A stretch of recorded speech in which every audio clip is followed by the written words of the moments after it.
qu'on est dans le véhicule. François. Bonjour, rebonjour Sylvain. Rebonjour. Ça va nous permettre de voir un peu l'interface.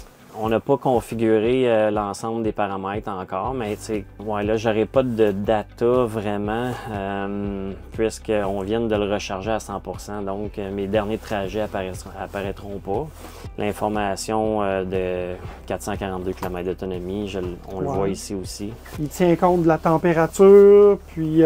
10 degrés au mois de février, c'est incroyable. Hein? Je t'invite à démarrer ça, puis... On part.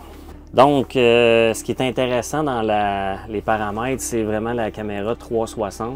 Ah, incroyable. On a plusieurs angles de vue. Il y a 1, 2, 3, 4, 5, au moins 6 caméras sur le véhicule.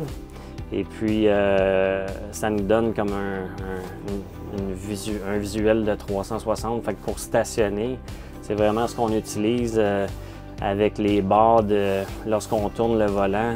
Dans le fond, oui.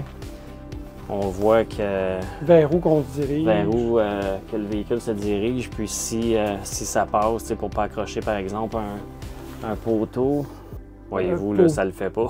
Oui.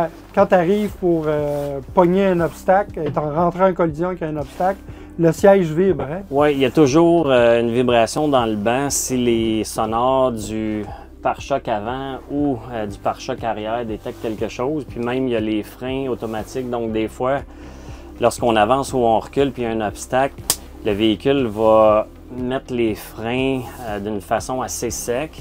Alors, quand on n'est pas habitué, c'est surprenant. Puis il y a aussi le one, la conduite à une pédale. On a un petit bouton poussoir ici pour l'enlever ou le mettre. Moi, je le laisse tout le temps en place parce que j'aime bien le fait d'oser le poids sur la pédale pour accélérer. Puis lorsqu'on veut freiner, on a juste à soulever le pied, puis le véhicule arrête complètement à 100%. Donc, la calibration de la pédale est vraiment bien. Puis en passant, là, les grandes vitres, là, la vue est incroyable. Là, je vois qu'il y a un son, quand tu es à basse vitesse, hein, un son qui est émis. C'est un son électronique, oui, un peu de vaisseau spatial. Deuxième lumière, c'est ici? Ici à droite, oui. Okay. Et puis, oui, à basse vitesse, il y a tout le temps un vous qu'on entend, puis c'est un haut-parleur qui émet le son. Puis, à l'extérieur, c'est bien ça? Oui, à l'extérieur. OK. Donc, quand on arrive, les piétons entendent vraiment ce qu'on entend présentement à l'intérieur. Je ne sais pas si le micro va le prendre ou non, mais... On va le voir quand on va faire le montage. Stop. Il y a quand même, oui, une accélération rapide pour la grosseur du véhicule. Oui, c'est surprenant pour un véhicule qui pèse quand même 3000 kilos. 3000 kilos? Il faudrait vérifier cela.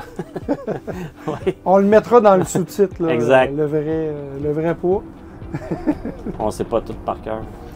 Donc, en termes de performance d'accélération, c'est pas mal supérieur aux versions essence.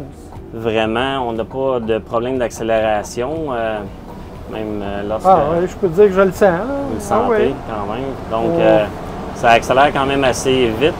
L'autre caractéristique intéressante, c'est qu'il y a 2 moteurs, un avant, un arrière, puis c'est 4 roues motrices.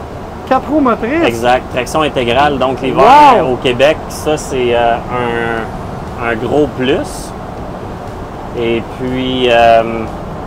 évidemment, avec le poids, la stabilité du véhicule est vraiment bien. Je t'invite à rester dans ce voie-là. Oui. Comme ça, tu vas pouvoir prendre la prochaine sortie. Parfait. Non, pour l'hiver, le véhicule, pour ce qui est du...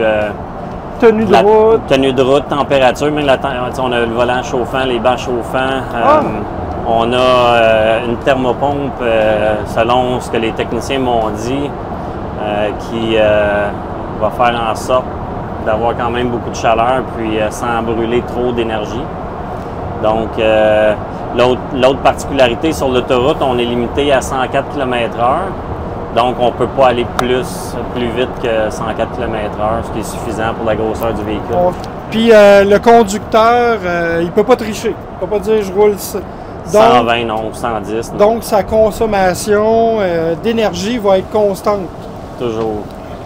Ce qui est très important pour les gestionnaires de flotte. Oui, tout à fait.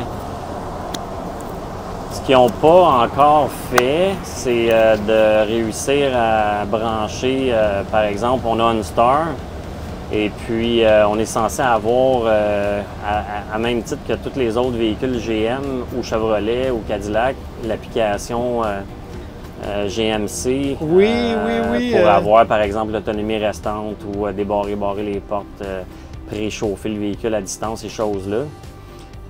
L'application ne fonctionne pas encore. J'ai eu plusieurs appels, puis on est présentement à essayer de faire fonctionner ça, mais c'est un travail en développement. Mais quand il y a juste ça comme problème, c'est quand même pas pire. Oui, tout à fait. Donc, pourvu qu'on puisse faire nos trajets, avoir assez d'autonomie, avoir quand même un confort pour les gens qui les conduisent, les petites affaires au niveau logiciel vont s'améliorer au fil du temps. Je vois que le transpondeur pour la 25, le pont de la 25 est installé. Oui. Donc, je rappelle à nos auditeurs que quand tu as un véhicule électrique, tu fais installer le transpondeur. Quand c'est un véhicule électrique plaqué vert, c'est gratuit. Donc, c'est une autre économie qu'on n'a pas parlé. Oui. Comme ton entreprise, ton siège social est dans la région de Terrebonne, c'est bien ça? Oui, quand on passe pour aller à Montréal, par exemple, c'est gratuit pour cette grosseur de véhicule-là, c'est quand même bien. Pour un passage peut facilement coûter probablement 12 $. Alors, c'est ça, là, parce que c'est paresseux, hein, c'est ça? Donc, non, c'est effectivement un plus, un petit plus. Puis, c'est à part les voies réservées qu'on peut utiliser aussi pour les véhicules électriques. Effectivement. Donc, non, certainement, ça, c'est bien. Il y a quand même une navigation. C'est Google, ça? Oui, c'est Google. Dans l'infrastructure, il y a plein de...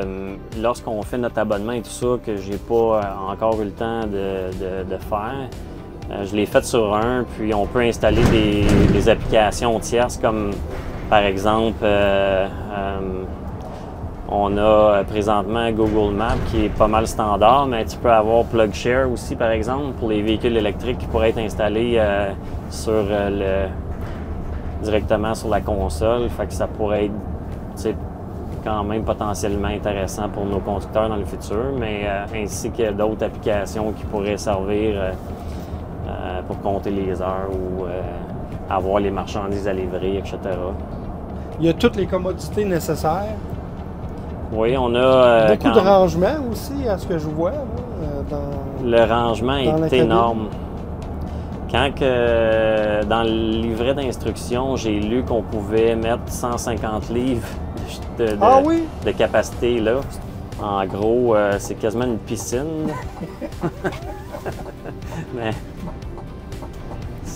je pense que c'est plus pour les compagnies de livraison courrier où est-ce qu'ils ont des petits paquets qui sont pas pesants, mais que le livreur peut préparer puis mettre en avant pour la prochaine livraison. C'est quand même bien pour mettre un sac à dos. Quand les livreurs partent le matin avec leurs effets personnels, ils peuvent déposer leur sac, puis ça se promène pas, ça reste en place, c'est vraiment bien.